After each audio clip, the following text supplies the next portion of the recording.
I'm Penelope Ferguson. I'm a certified GAPS practitioner and a registered dietitian, and I'm part of 3 of us called GAPS Guides. We have Mary Lynn Lipscomb, who is a registered nurse, certified holistic nurse, and a GAPS practitioner. She has over 30 years in healthcare experience and teaching. She lives in the Lexington, Virginia area, and she is a certified GAPS practitioner. I'm a registered dietitian. I have over 30 years in healthcare facilities. I have worked in critical care units, renal, and general dietetic practice. And as a certified GAPS practitioner, I have come back to my true roots of being with traditional foods and working for the betterment of the patient. We also have with us today Gina Phelps. Gina? Hello. My name is Gina Phelps, and I'm in the Warrenton area, the Northern Virginia area. I am a GAPS certified practitioner, and I'm also a nutritional therapy practitioner. My scope of practice is working with families and individuals that have digestive disorders, and I've been working in the health field for over 30 years now, doing a lot of teaching, but I too, like Penelope and Mary, have come back to the part of life where it really matters, and that's putting real food and real products and staying away from processed foods. And that's what we'd like to talk to you about. GAPS is Gut and Psychology and Physiology Syndrome. Our first episode was an introduction to GAPS, and we went over why GAPS might be affecting your life and why it is important to recognize and then to work with diet to restore your own health. Not this episode, but our next episode, we'll share details of the GAPS nutritional protocol, which foods to include in your diet, and which foods to avoid and why. We will also show you the foods that could be included in a typical day using the full GAPS diet and protocol.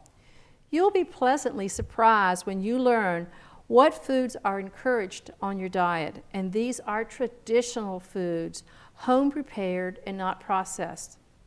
Another episode will be similar to the third in that we will talk about what is known as the GAPS introduction diet.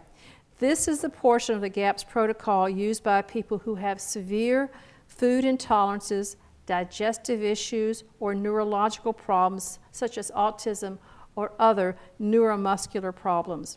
In fact, Dr. Natasha Campbell-McBride, the creator of the GAPS protocol, used these strategies to help her own son, who was diagnosed with autism at the age of 3. Dr. Campbell-McBride is a medical doctor with degrees in neurology and human nutrition. She was educated in Russia and practices in the United Kingdom. Her website is gaps.me.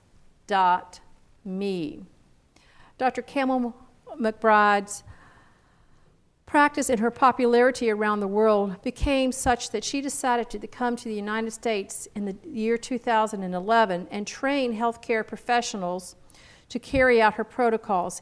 Each of us has been trained personally by Dr. Natasha Campbell-McBride.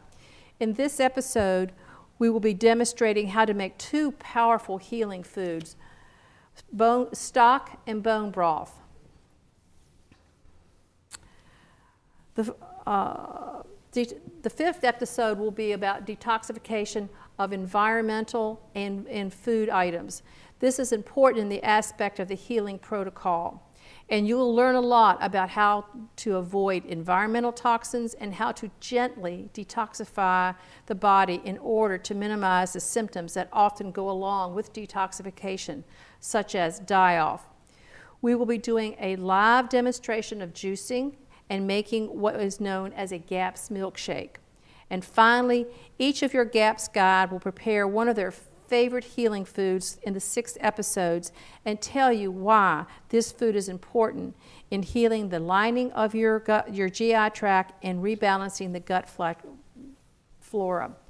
We hope you will tune in to each of these episodes in order to teach yourselves about GAPS and healing and sealing your gut. All right, now I'm going to go over to Gina and let her introduce our guest. Well, our guest today is Jessica Wilbur.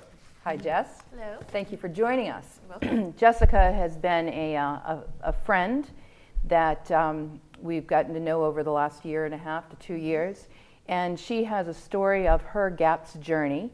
As a practitioner, I've had the opportunity to work with Jessica, and so we'll listen to what brought her to want to explore the GAPS diet.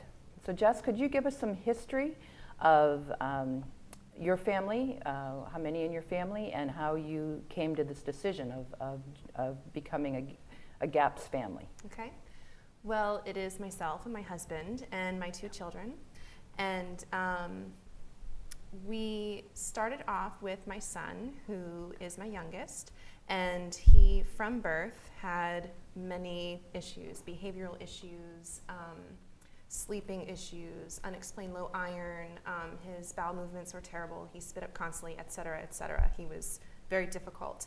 And we did not just start off with GAPS cold turkey, like just right away. It was definitely in phases. Of course, the first phase is trying to decide, okay, what is healthy? And is it low fat? Is it low sugar? Is it no sugar? Is it aspartame? Is it all these different things? And so we had really begun the big changes, well, what I would call the big changes, when my son was about 2, and all of his issues were just compounding. The eczema was the main one that just got worse every year, and he had it since he was an infant. Okay. And so we went gluten-free, and many of the symptoms, the behavioral symptoms and his digestion issues went away. However, his eczema never went away, and his sleeping, it was hit or miss. Okay. And so that's what then brought us to, we knew that gluten-free was good for him, but it wasn't enough, and we didn't know what the next step would be. Alrighty, can you give us a little history of your upbringing as far as your food habits? Did you eat well in your house? No. No? We had a typical, Western diet: soda, chips, cookies, tons of carbs. And how about your husband? Same? Yeah. Okay. Same. Terrible. So when you two got married, then you brought that into your family at that point in time? Okay. Yep. And you had mentioned to me that your son was born a water birth at home. Yes. And you expected something that you didn't get. Water birth babies are supposed to come into the world and quietly transition into their first breaths and everything. The moment he hit oxygen, he was screaming. And that is not, even my midwife was, never experienced that before. So we knew something was not right from the very beginning. And he cried until 2.5 years, until you changed your diet over to a gluten-free diet. Yes, even then it was iffy. It wasn't until GAPS, we really were deep into GAPS, that his behavior really changed. So. Well, can you tell me, so you made a decision as a family. Did you have support with your extended family and your family? Now you have a daughter too. Yes. And so did she also go on the GAPS diet? Yes, we all did. You did? It was a family effort. And was that a positive? Everybody was on board, ready to go? Yes. I mean, it's difficult because they can't do all the same things that their other friends can do. And especially in the intro diet, I can bake some sweet things to take to birthday parties now, but on the intro you can't. And so that was difficult, them having to miss some functions, but we're past that now, and we all knew that it was just for a short season, and then, things would get easier. Alrighty. So. When you what was the first step that you took? You and I had already discussed a little bit, and we had encouraged you to maybe look at it. What did you do, and what did you and your husband? What are the steps that you took? Well, education. We read the book, which I would highly recommend to every person on this planet. Yes, read the book. Right. And we looked online at other online resources. We talked with you a lot, and researched different avenues of where are we going to get our food.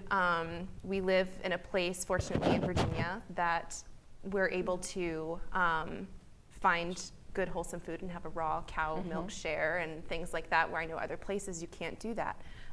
So those were really the first steps, was educating ourselves. And Can you tell us, were you able to use any of these other Yes. books here? Yes, Internal Bliss, that cookbook right there. There are some very helpful recipes in here. Especially when it comes to a GAPS family, there's not a lot of convenience. Like convenience, it's pretty much kiss it goodbye in the beginning until I read this book, and there are some really good ideas for like snacks and things like that we can have on hand. Right, great. So. Very good. And you were familiar with Nourishing Traditions, using the cultured food part, the fermented food part in that one too? Yes, that one came later. I didn't find that one. I didn't read that section until later. But but yeah, this was definitely helpful. Great. So you've been on the diet. And I don't really want to call it a diet. It really is a lifestyle change, and you will go off of the strictness of the lifestyle change. But will you, looking back on what you've done over the last 13 months, do you see yourself following this type of pattern into the future? Yes. I don't want to see a relapse in any of us, and especially my son. Alrighty. So. Can you give us a, kind of take us through the introductory diet and a short period of what you did with the introductory and what changes you saw? Did you see changes right away, or yes. did we have to wait a few months? No, by the third day, of course, it was a pretty big shock to all of our bodies. I mean, the introduction diet it's hard, but within the first 3 days, actually by the third day to the dot, my son's eczema completely went away, completely gone. And then, and as we worked through the different phases, it took us a long time. It was some trials and errors with some things, and then the eczema flared up one other time, but it was like an overnight thing, and then it was gone. Whereas, before then, it was terrible. I mean, it looked like someone had scalded him. It was horrible. So. And how about your other family, yourself, your daughter, and your husband? Were there changes in anything that was it positive or were there relapses along the way? There are certainly relapses, and my daughter would have intermittent, strange stomach aches that didn't really make sense. She wasn't having any bowel issues or anything, so it didn't really make sense of what was happening. And it was kind of, I don't even remember when it stopped, but it was just one day we went, wait a minute, she hasn't had stomach aches in months. And so, yeah, I mean, we've seen lots of, and I'm sleeping now, where before I had terrible insomnia. My skin has dramatically cleared. Yeah, I mean, we've seen, and my son's behavior is so much better. How can you, why do you say better? What can you give the audience that would be something, that they could understand? Well, Reed, my son, he would have, once again, from the time of birth, he cried a lot and he spit up a lot. It was chronic to the point where he just it wasn't enjoyable to even hold him. I mean, of course we adored him and loved him dearly, but you had to have changes of clothes, with you, because he would spit up on everything. And he was a very finicky sleeper. His eczema was terrible. He had chronic gritty diarrhea that was very strange and very smelly. And he had these really strange just fits of rage that he could not control his behavior. He was very meticulous about things, but it would change from day to day. You never knew what that day was going to bring. And honestly, you were on eggshells all the time. And I'm blessed to be a stay-at-home mom. I thought I was losing my mind because I didn't know what to do with him. He was unreasonable. There was no way to reason with him. And now, so at some point in time, you saw a change in that behavior? Yes. When we went gluten-free, it was like 3 months to the dot that suddenly he became compliant. And you could not say it was coincidence. But then we were starting to have relapses in behavior, and his skin was continuing to grow worse. This is when we adopted the GAPS. And now he has consistent, he is just a delightful boy. He is delightful. Whereas, of course, he was delightful before, but in a different way, like the mother's love thing that covers all. But anyway, he really is delightful, and he can play with other kids now, whereas before other children didn't understand him. I didn't understand him. And so he's just reasonable now. I don't know how else to describe it. Wonderful. At what point, how long did it take you to go from your introductory diet? The GAPS introduction is not meant to stay on for a very long Right. amount of time. And every family and every individual really has to, there are symptoms that if you go too quickly, there'll be bowel changes or there'll be digestive issues or brain issues that you'll see. And how long did it take you to get through that introductory and then into your full GAPS? It was about 3 months Okay. it took us to make it through. And was it a easy, did you know exactly when to change? I mean, was it a No. easy decisions or? It wasn't. There were some things you just had to take a step and just, have faith that it was going to be all right. And it was, but there were times where there was a point where there were some of us, there's 4 in my family, so my husband and I would be in one stage and my son would be at a completely different stage and my daughter was ready to move on to the next one. But so we really tried to stick with it as a family, just because for me, cooking 4 handicapped meals was not easy. And so I tried to stick with just 1 or 2.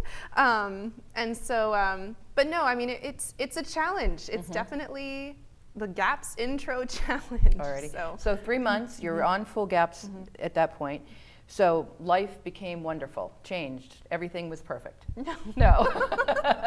No. I mean, we all felt better. My husband seems to be the only one that has not thrived as well as the rest of us. And we introduced, for him not that long ago, actually, he eats about a half a cup of rice a day, and he feels so much better. Right. And what were some of the symptoms that if you can share with us a little bit, what he was feeling? Weight loss, and just feeling tired all the time.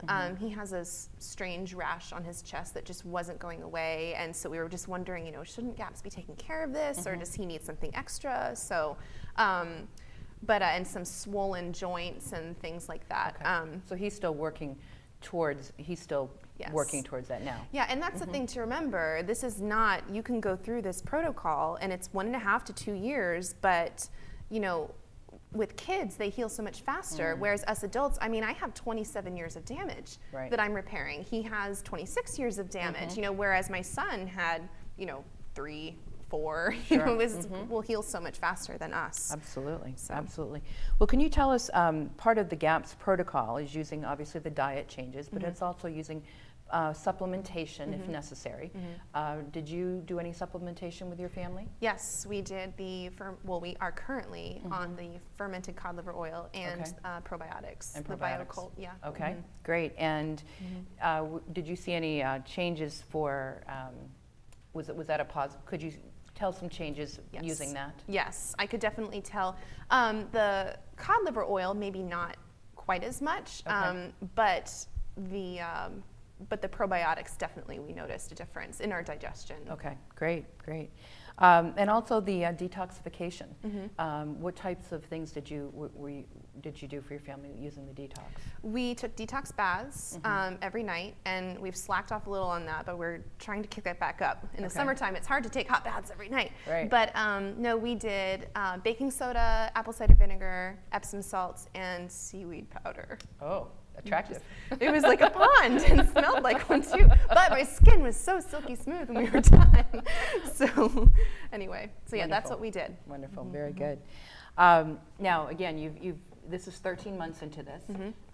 Can you give us an idea of what you do? I know that you've made comments that your crock pot works all the time. All the time. Can you give us an idea of what a breakfast looks like for you as a family now, not on a full GAPS, on the full GAPS, and then what lunch looks like and kind of how you plan. Sure. And then I'd like to also, I know you have some ideas on where you actually sourced your food from. That would be helpful for our viewers. Okay. Well, first thing, part of the education process before we even started the diet was looking around to where the deals are. And you want good food. I mean, you're not looking for just conventional, chickens or whatever. So we wanted a good source of pastured organic meats and organic vegetables and things like that at the best price. And so we did that, and probably, you pretty much kiss breakfast, like typical breakfast foods goodbye. I mean, there's no oatmeal, there's no cereal, there's no nothing like that. So sometimes we have pot roast for breakfast because it's so much easier. It cooks all night and it's ready first thing in the morning. Your children enjoy that? They've adjusted and they don't have a choice. It was rough. The intro was rough at first, but I mean, we've all adjusted. It's life now. What I do is I plan 2 meals for that day. One of them is the big one, which is breakfast, and then leftovers we have for lunch. And then we have a new one for dinner. Okay. That just keeps down the cooking because your sink will be full of dishes. You're making everything from scratch. Okay. But I mean, it's good. It's delicious. We might add something a little different at lunchtime, like a dollop of sour cream, some avocado, or something like, just to make it different, so it's not the exact same thing when we had for breakfast. Right. So that's our typical. Okay. And then where you said you were trying to source some pastured foods. Were you shopping grocery stores, farmers markets? What type of things are available in your area for you? Yes. Well, we do. I do grocery shopping. I mean, I go to the grocery store for most of our needs. I mean, I have a pretty big garden at home. We will be raising our own meat animals this upcoming year, and so our meat source is going to be very local. And our milk, we get locally from a farm. And is that regular milk, grocery store milk? Or? No, raw. We are very fortunate to be able to have access to a raw milk share. Okay. So, and that has done wonderful. And we did that before we even started GAPS, actually. So we saw a lot of the benefits from that. Alrighty. Penelope and I referred to natural traditional foods. Can you give us an idea of some of the cultured or fermented foods that you've incorporated into your diet? Yes, we have made pickles that we have lacto-fermented. We have sauerkraut made with cabbage and carrots and garlic and ginger. It really is delicious. And we've had fermented beets, and we drink kombucha and kefir water. And can you give our audience a little? Those may be new terms to them. Can you share a little bit about what those are? Yes, kombucha is a fermented black tea. It's my children's soda. You can add juice to it for a second ferment. Makes it really, really fizzy and delicious. You can make it in all kinds of flavors. The kefir water has its own specific bacteria, I guess you call, or a yeast culture, and that's really good too, just by itself. Or you can add flavors to it, or fruit, or something like that. What were some of the other ones? The sauerkraut was the cultured cabbage. Right. Are you doing any fermented dairy? Yes, we culture all of our dairy. Okay. Sour cream, I make my own sour cream. Creme fraiche, this is pretty much the same thing. Yogurt and I think that's pretty much all the dairy. And is it something that you use every single day? As part of your diet? For the most part, yeah. For the most part. Okay, great. Wonderful. And that's part of the diet, as far as there's different steps, but these healthy traditional foods go in. And we talked about, Penelope referred to healing and sealing the gut lining, and these foods are really important. But once the lining is starting to heal again, we want to add in the bacteria and the microbiota that goes in there and starts bringing in the right kinds of microorganisms, as opposed to the ones that are actually making sick and making constipation and making diarrhea and causing those types of issues. Very good. Alrighty, is there any, I guess, at this point, can you give us an idea of any pros, if you're talking to our audience, pros and cons? Yes. So I do have a list of pros and cons that I had made that I feel like everybody should know. I'll start with my first one, pros. My son's eczema is gone, and it was there since he was an infant. So clearly it came from me and my husband. So these things that he's been suffering with, I mean, who knows what his insides were like at that point, but it's gone. And this is the first winter of his entire life that he has not had eczema. And at one point it was becoming a misery for him, and it isn't any longer. Meal times are no longer stressful. In the past, part of my son's rage was every meal, well, mostly dinner was so stressful. We just wanted it over because he was just impossible. He fussed about everything. Our digestion has greatly improved. We're able to counsel others and encourage others with our testimony. We actually have a little allergen-friendly ministry of sorts at a local church where many people have been blessed by our efforts in trying to provide, harvest parties and Christmas parties and things, provide things for the public that they can come and be safe and eat and not have to worry about those things. Some of the cons, another thing as a pro, I'm no longer suffering from insomnia. I'm a human being again. And my kids are thriving and doing very well. My skin has cleared up significantly, my son's skin and mine.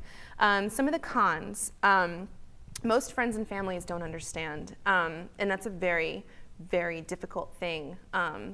But we do have 2 friends in particular that really have embraced us and have really helped us a lot and have actually cooked meals for us, which is, they have no idea how much that means. Food is very rarely convenient. You really have to make everything. So I stress a lot, cook in bulk and just stock up what you can and have snacks on hand, which is not easy, but it is possible. You have to be super organized, which for some people is really hard. My husband's rash didn't go away. He did not thrive as well on the strict GAPS diet. He is still following it. However, he does have his half a cup of rice a day, and that's enough for him. And so he's following everything except for that, and he does feel so much better now. And doctors think it's foolishness. I haven't met very many doctors that have really agreed with what we're doing, so that's very hard and stressful too, and you feel like you're a bad mom, Sometimes there are still strange bouts of digestion issues that we can't seem to explain. The stress level is high because you have to cook everything. I mean, it's a whole lifestyle adjustment change.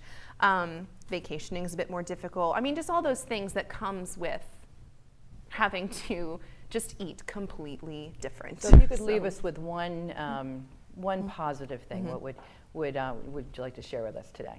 That I believe that every person with an open mind should read this book, because I think that they will be opened up to a whole new world of what their lives could be like, and Wonderful. Not just their lives, but their children's lives.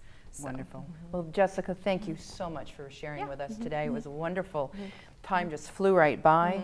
I'd like to thank the viewing audience today for watching our episode. You can contact us at gapsguides@gmail.com or gaps.me. And we certainly look forward to seeing you in our future episodes of the GAPS Guides. Thank you so much.